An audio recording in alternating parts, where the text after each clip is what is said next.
Adventures in eBay Part 2, Chapter 5, Phone Chargers. In September 2018, I finally upgraded my 4-year-old Galaxy S4 to a OnePlus 5T. This meant going from micro USB to USB-C. I got the phone, including charger, from eBay and had no problems. But I like to carry an extra in my backpack, and I had no USB-C chargers. The official one was almost $40, but the cord was barely long enough. Looking on eBay, I saw tons of Chinese knockoffs, which is tricky because OnePlus is a Chinese company, but the logos weren't official. I ordered what I thought I needed for only $11 on eBay. But when it arrived, the package was tiny, and it was just a wall plug. I left negative feedback, because the pictures clearly showed the cable. First, they wrote back offering a 50% refund for the confusion, but then I tried the darn thing, and it didn't even charge! My phone didn't even think it was fully plugged in.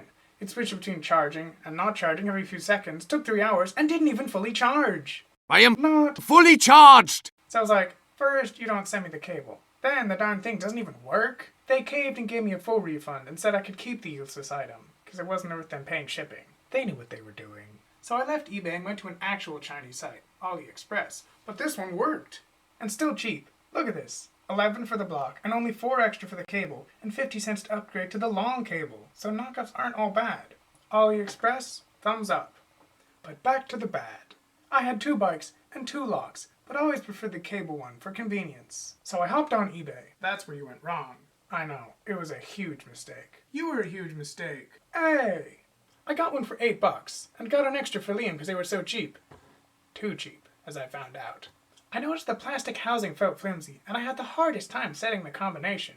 And I guess I misread the fine print, because I was expecting 6 feet, but they were way shorter. It wasn't great, but I got used to the length, and ignored the cheapness until February. I was leaving the food shelf, well, trying to leave, when I found I couldn't open my lock. I struggled with the combination, second-guessing myself. I hadn't changed it in months, but the darn thing wouldn't open. Maybe it froze, or somehow I accidentally reset the code, but it wasn't budging. I fiddled, twisted, and jiggled, but gave up and resorted to brute force. No, not algorithmic brute force, trying every single combination, but actual brute force. I found a rock and started smashing. I didn't have much hope, but the lock seemed to bend under my own weight. The poor quality served me here, because 10 minutes later, the metal rod just snapped off, like right here. I felt like the Hulk and let out a whoop of accomplishment that echoed for miles. If your lock can be snapped by human hands in under 10 minutes, it probably shouldn't be called a lock. I rode straight to the bike shop and got an actual lock. Hulk-proof. Continuing with bikes, a Fenders story. In fall 2018, a pedal on my rain bike fell off, and I inadvertently stripped it by tightening it backwards. Hey, I'm not stupid, but I forgot that one of the pedals is reverse threaded. Look it up. Replacing the crank arm assembly would have cost more than the bike, so I got another rain bike off Craigslist. But this isn't about Craigslist, but about the Fenders I got from eBay.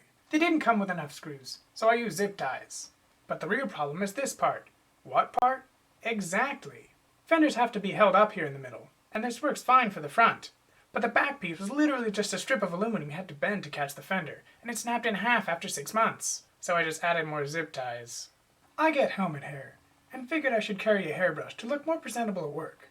I've been using this travel hairbrush forever. I mean, it's a glorified comb and the mirror snapped off, but it works. I hopped online and found the same kind for only $1.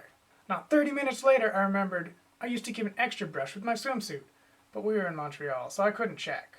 I canceled the order, and turns out they were exactly where I remembered. But then 3 days later, I got an email saying my order had shipped, and I was like, no! 2 hours later, another email saying sorry, they couldn't cancel, and I was like, double no!